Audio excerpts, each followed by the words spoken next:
In an ultimate social experiment, 200 Minecraft players were randomly scattered across 4 massive islands, each its own civilization and its own unique biome. The players knew one thing only: if they die, they are dead forever. We had the Plains Island, the Desert Island, the Snow Island, and the Jungle Island. The players were given no help or guidance. It was entirely up to them to gather resources, elect a leader, build a society, and if it came down to it, go to war.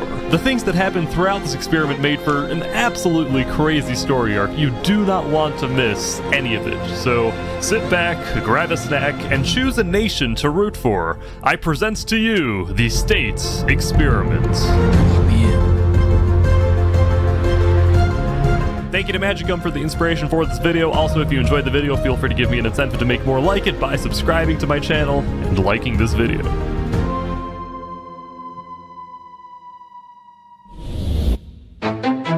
Much of day 1 was used for exploration and colonization. The people scouted their respective islands looking for advantageous locations to set up camp. Those on the Snow and Desert Islands quickly realized that wood was going to be a very scarce resource as trees were extremely rare. Seems like this guy right here has found quite literally the only patch of trees in the desert. The rest is just barren. At the same time, because of the harsh climate, both Desert and Snow knew they would need to prioritize farming early in order to feed the entire population.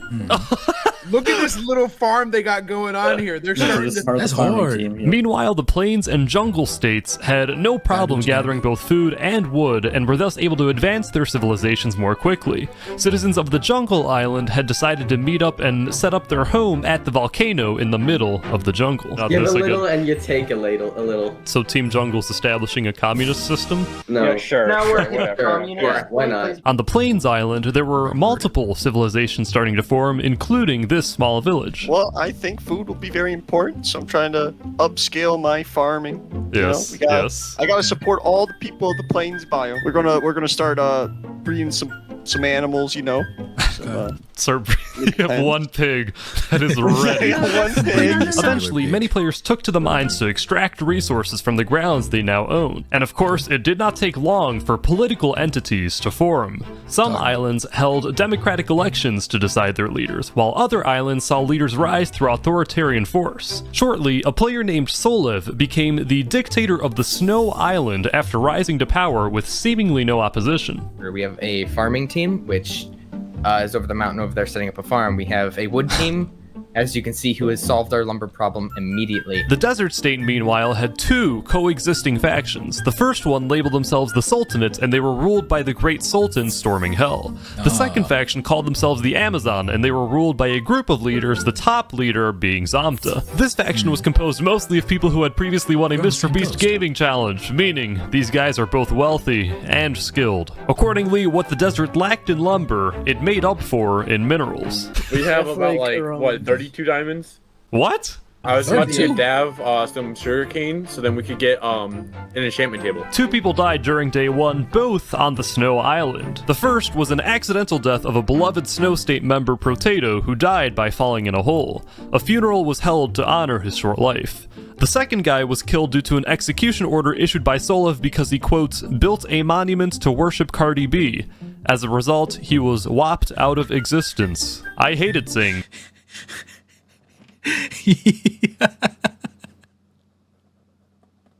It shouldn't be funny today, right? This is 2025. This video came out when? 3 years ago? Yeah, this video came out 2022, 2023, right? So that should not be as funny as it is. He got whopped out of existence. He got wet ass out of existence.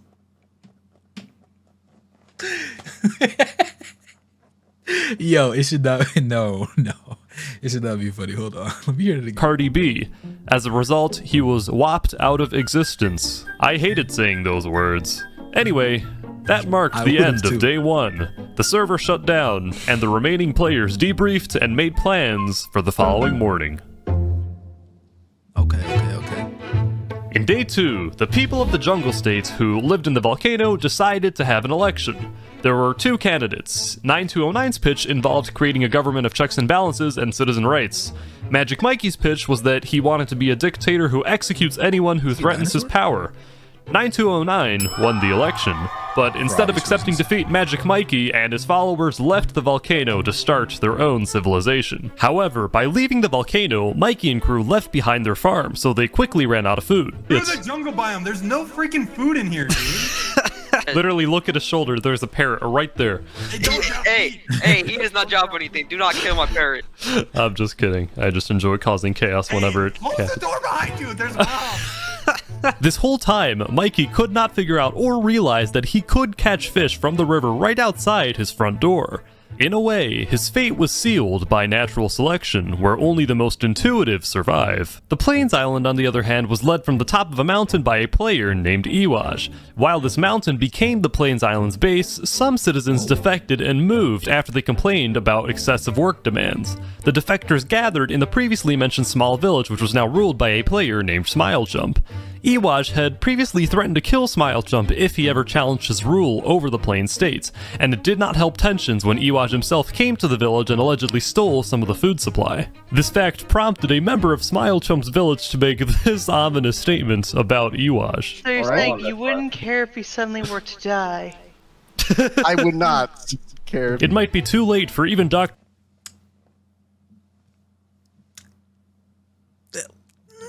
There's a conversation to be had. Phil to save this relationship. Meanwhile, the people of the snow states continued to labor under the command of Solev, building up a mighty snow civilization with a developed tree plantation, farm, and a main base. Lastly, both of the factions in the desert seemed to be thriving despite the difficult conditions of their dry environments. Also, while there were initially tensions between the Sultanate and the Amazon, they agreed to remain neutral and respect each other's territories. I spoke with the leader of the Sultanate. The other faction on this desert seems to be a very formidable opponent. The rules of Sabaron. Praise our Lord 3 times per day. Do not eat pig or execution. Anything against our Lord is punishable with lashings or jail.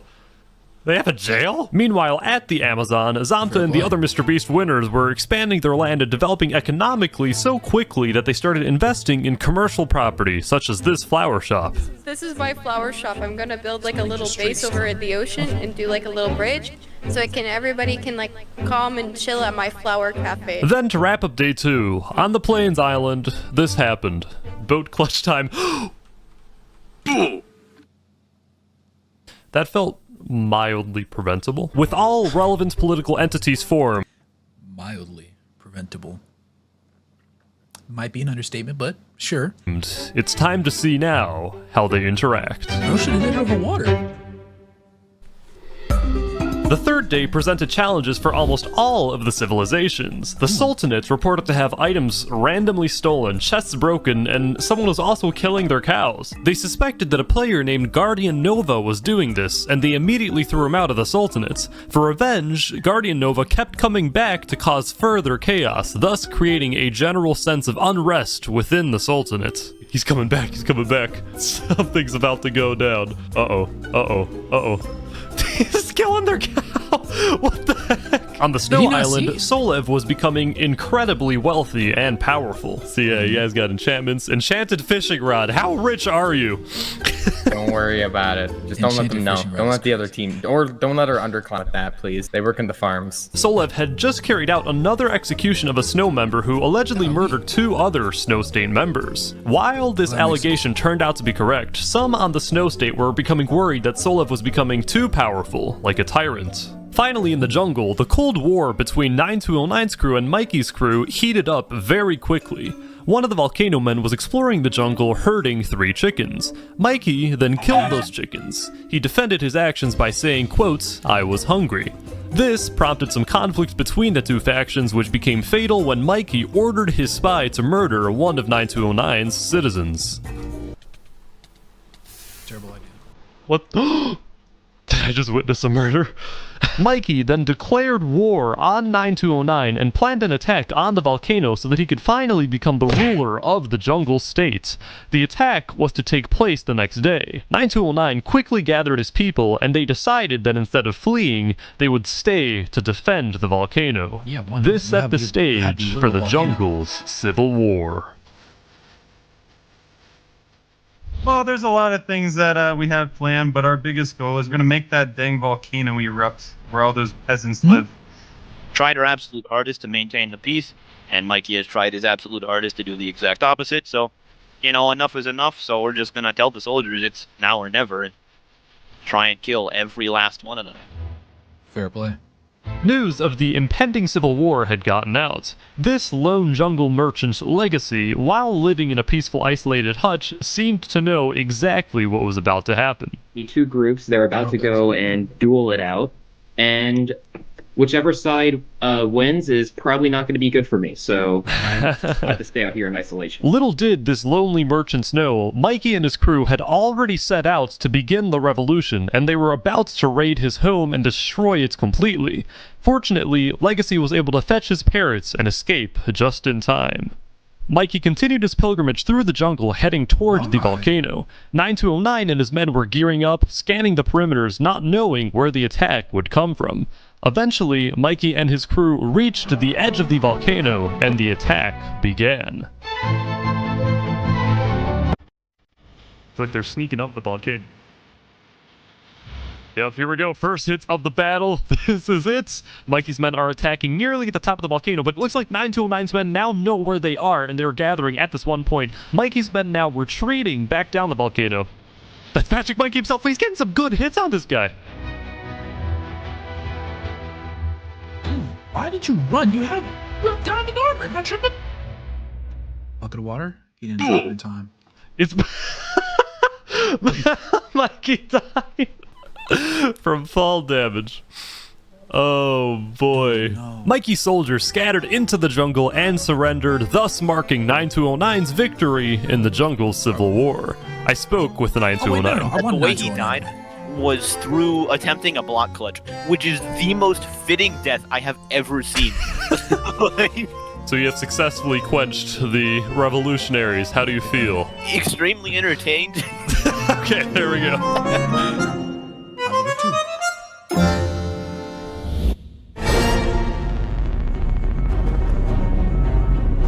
Back to the desert. Yeah.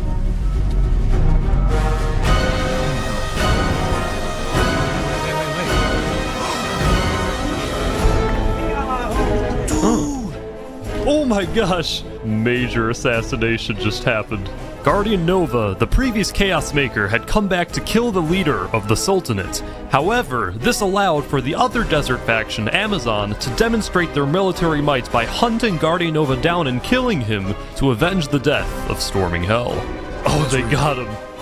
A funeral was held to honor the late Sultan, and the heir to the Sultan, Arvine, became the new leader.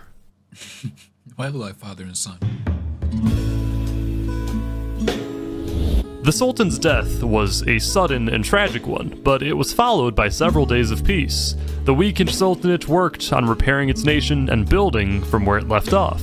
The alliance between the Amazon and the Sultanate was stronger than ever, with new trade routes formed and communication lines opened. At the Amazon, Hope Bounty's flower shop was finally completed. Oh, you're already okay. Very good. Hello, I would like a tulip, please. We have pink, orange, red. How are there multiple tulips? Oh god, your bodyguards have arrived. They freaked me out. Celebrating its success, the Amazon then gathered for a group photo with Zamta in the lead and Guardian Nova's head in the back. Yeah, that'll do it. After prolonged discussion, 9209 and the rest of the Volcano Men decided it was time to move to a new location for a fresh and hopeful beginning. The fishing merchant of the jungle, Legacy, had now joined the rest of the jungle community and suggested that they could move to the place his home used to be. Everyone agreed. That day, they picked up their stuff, repaired... Time out. Imagine robbing somebody's home and you robbed it for no reason because you still lost. You robbed bro and his parrot for food. He has 30 blocks of I can't tell what crop he's growing. But he had 30 blocks of whatever food that was in a house, and you took the blocks from his house just to die on a water clutch. Crazy. Legacy's house and built the jungle's new civilization in that very spot. Legacy, along with his parrots, moved into his old home, but this time he had many friends with him and he lived in a thriving society. Meanwhile, on the Snow Island, Solev continued to rule with an iron fist, and his society was prospering. The Snow Civilization had built a holy temple to worship their god Boy Jedi, and to showcase the strength of their people. And of course, we cannot— Time out. Time out. So their leader is Solev, but Solev had them make a temple to praise Boy Jedi, who's also a player in the game? I mean, I guess. Not forget about the two Plains factions, Iwaj's base and Smilechump's village. Yo. The village was now doing especially well with many new members and houses to accommodate them. Dogs. At the end of day 7, the villagers gathered to celebrate their success. And I made this cake especially for everyone, so there you go. Yay, cake! Yay! I love the fact that no one cheered. That was pretty much on me, bro. A peaceful night came to a peaceful end. Fire cake.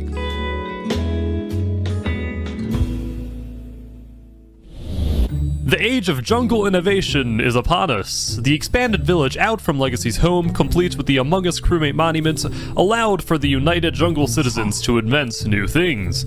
First, they made a frickin' sound machine. Why is this a good idea? Why? You had no music disc, so you did this. Yes, I had to make do. You didn't give me a lot of options. Then, they made a lag machine, which basically means they put boats everywhere. Ish, I can't fly. Ish, I can't fly, bro. Can you? Well, I can't have more than 10 FPS while I'm at the jungle base. Looks like we all have problems. I was gonna destroy all the boats while they were offline, but then I got a Discord message from one of my paying YouTube donors, Soratork. If these boats are gone tomorrow, you're gonna lose a channel member. ... I decided to keep the boats. There was, however, one massive tower-looking thing that the jungle civilization was building that maybe could be productive, but no matter how much I asked, they wouldn't tell me what it was. What is this?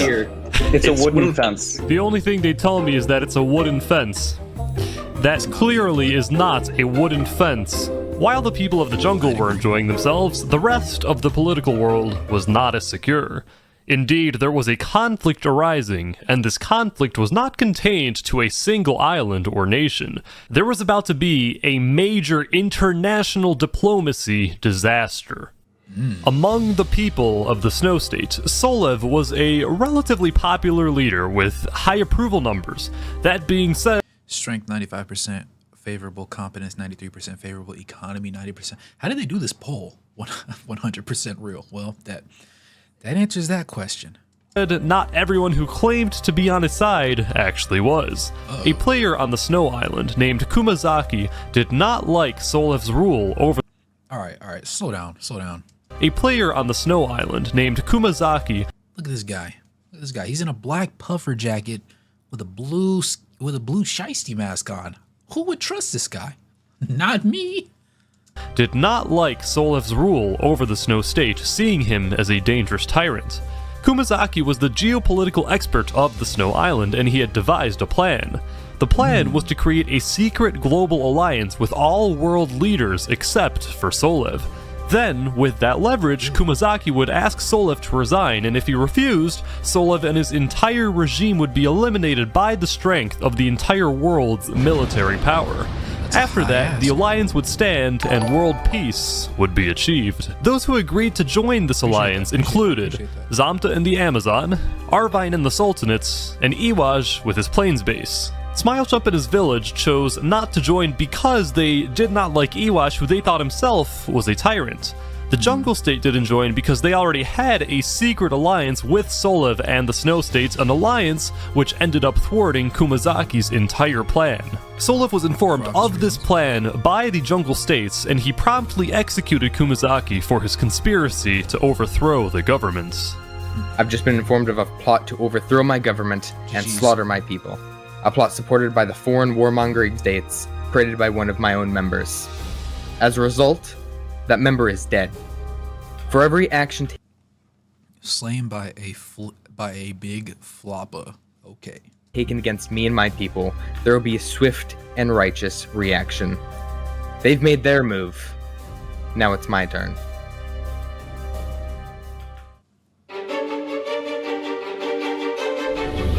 Iwaj, while an effective politician, was disliked by many. Most of those who disliked his leadership simply moved out of his base, but some of those people stuck around to create their own version of justice. Oh, he's going for it! Somehow, Iwaj actually managed to escape, and his people killed the assassin. It was a close call. But Solev did not merely commission one assassin. Cage, a spy for Smilechump's village, had succeeded in killing Iwaj. The assassination order came from both Smilechump and Solev, who are now in an alliance. Look at this, it looks like Iwaj's distraught people are planning to obliterate Smilechump's village now. Smilechump's village was minutes away from Iwaj's army invading to slaughter all of the inhabitants. The people frantically picked up their most valuable possessions and climbed down into the village's emergency bunker. Once every single resident was underground, the entrance was blocked off, and the villagers used an escape tunnel to exit the bunker and leave the Plains Island for good.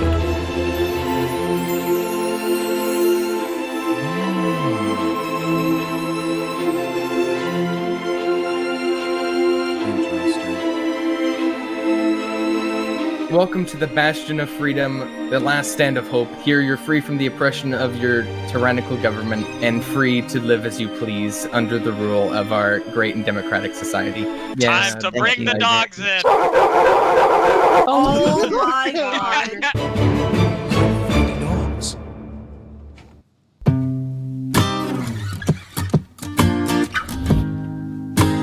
Whose town got set on fire? This was the make or break day. Will there be negotiations for peace, or will the conflict escalate into a major war? It goes without saying that the desert leadership was unhappy with the Snow State for harboring the Plain State refugees, who they saw as traitors. After Smilechump's village was looted and burned to the ground, the new leader of the Plains State, Lord of Lightning, was almost immediately killed by another Plains member for, quotes, no reason whatsoever. There was chaos, another Plains member for, quotes, no reason whatsoever. Hi-ish, oi, stop lightning. Lord of Lightning was shot by Pruso, Zomba F, Lord of Lightning F. Lime 2 based F bruh, boy Jedi F. Macaroni mukbang. What? What are we talking about? I forgot. I get what? Wait, so who? So wait, did he actually get ended? So immediately killed by another Plains leader of the Plains State, Lord of Lightning, was almost immediately killed by another Plains member for, quotes, no reason whatsoever. There was chaos in the Plains States, and some Plains members took this as an opportunity to abandon the island and migrate to other states. One Plains member named Ron traveled to the desert island to become a member of the Amazon. The Amazon immigration officers conducted a background check and thoroughly vetted Ron to make sure he wasn't a threat. Ron, I'm protecting you. I am your immigration lawyer. Thank you. Oh, I have to go to court now? For security measures, we have to do this. No, it's okay. All my other team did was just yell at me. Or we all just, it was just pure chaos. So that's why you left? Uh-huh. This Plains member, my friend Fireball X3, was also on his way out. He had no idea I was watching him, and I just could not resist doing this. Oh my god, Alex. Alex? What are you doing? Trying to scare you. Yeah, it fucking worked. What did you do? Just shoot you? Puts on full diamond and gets in a boat and comes the other way down the river Oh at my me. god. Oh my god. You're such an. Now, what remained of the Plains States was a small group of highly skilled fighters led by a player named Kanuke. This group made up what was now the Plains Militia. In the jungle, the people continued to expand their village and build that massive tower. They also bonded over their new favorite activity, fishing, which not only strengthened their community spirits, but also improved the quality of life for all their people. It also diversified the diet of Legacy's parrots, who had only been eating seeds, a well-deserved treat for being alive since day one and having survived Magic Mikey's raid and the jungle's civil war. Legacy himself had become somewhat of a hero in the jungle when, in the previous day, he led an expedition into the Snow State to hunt down and kill a jungle trader. After this near-death expedition, Legacy hoped that he could finally retire and live the rest of his life peacefully with his parrots in the jungle village. But on the international stage, the two major alliances became official. First, the United Sands, led by Zamta, which included both of the desert factions and the Plains Militia.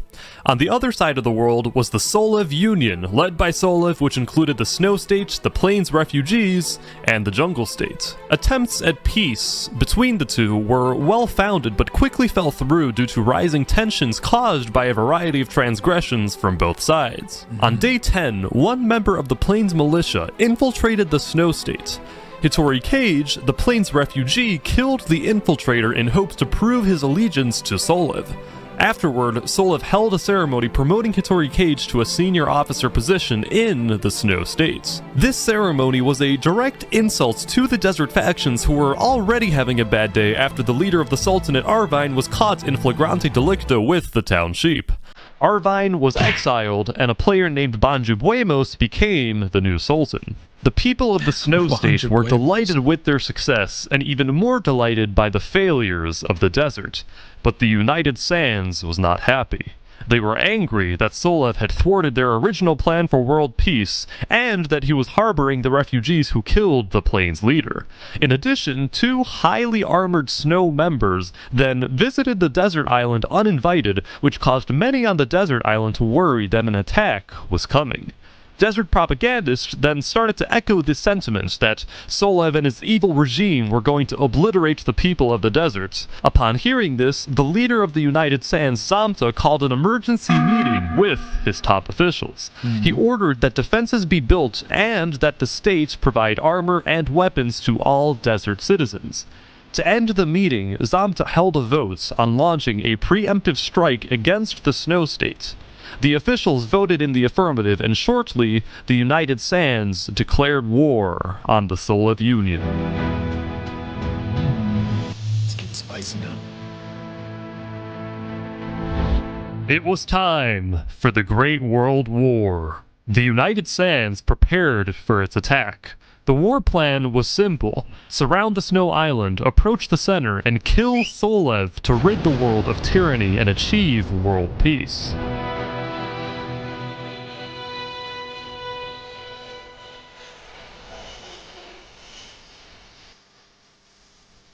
Zamta and the United Sands had reached the Snow Island and had ordered their secret spies to create havoc from within. This was incredibly effective. Solev's military forces were dispersed, which allowed for an easy infiltration. They found the Plains refugee Hitori Cage running for his life. Hitori Cage goes down! Wait, oh my god, Smile Chump! And Solev! Wait, they're all coming! Smile Chump and the Plains refugees had all joined the fight, but they were simply outnumbered. The United Sands destroyed the Snow State, killing almost every citizen. Solev took his remaining fighters and fled his home, an empire no more. So we'll be back up. On a side note, can we appreciate the tactical genius? You actually had insiders that could create havoc to create a disoriented state so that you could therefore be able to step in there and just take advantage of the disarray of the military. Pretty smart. Especially since the plans did get leaked. I'm surprised nobody leaked and said, oh, we're on the way. I figured that would have happened first.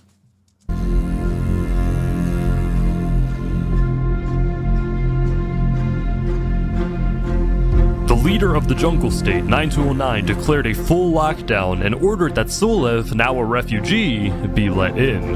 Upon arrival, Legacy was the one to greet Solev and lead him to the place where the rest of the jungle was hiding. That place, which had been under construction for many days, was now complete. It was the wooden fence. Why did they let him in? I thought, time out. I thought collectively, like as a unit, nobody liked Solev. Or on that side of the map. Am I thinking of the right map? Snow. Desert, jungle, 9209. I thought I liked 9209. I'm about to. After the United Sands tracked Solev and arrived onto the shores of the jungle state, they realized the magnitude of the challenge ahead of them. Nonetheless, they gathered their soldiers, prepared an attack, and thus it began, the Battle of the Wooden Fence.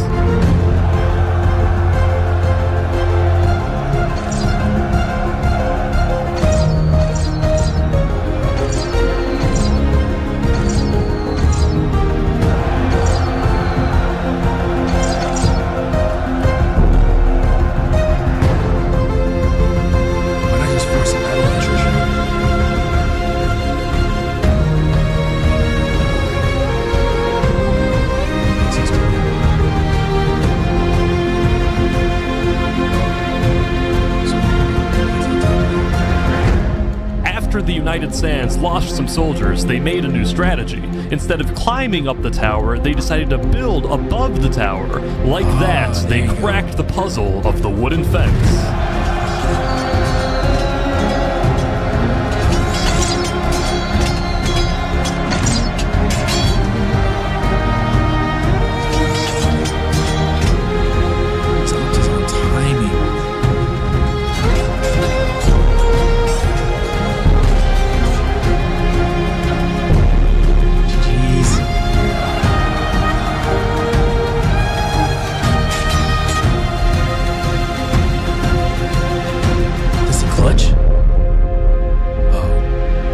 Solev, 9209, and most of their fighters were dead.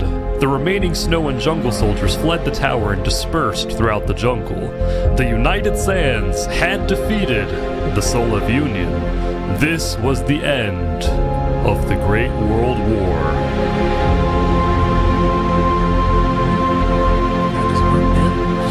Built to last. Just weren't built to last. And that's okay. The people of the United Sands returned home to celebrate their victory. When did they build that? They worked together to expand their towns and construct some pretty impressive buildings, including Hope's Flower Shop, which had become a very profitable business. The Amazon, the Sultanates, and the Plains Militia had finally achieved their long-desired world peace. Meanwhile, the Snow Island was entirely empty except for the occasional visitor. One day, a graveyard honoring all the fallen Snow citizens mysteriously appeared in the middle of the abandoned Snow Island. Nobody knows who built it, but the United Sands leadership decided to let it stay. Eventually, many of the former Snow and Jungle citizens met up and created a secret jungle enclosure where they could all peacefully live. They grieved over the friends they lost in the Great War, but at least they were able to keep each other company. Right next to the new hidden enclosure was the house of a lone jungle merchant who had barely managed to escape the Battle of the Wooden Fence. But he did escape, along with his parrots. The longtime companions fished together for as long as they could before the sun went down. Changes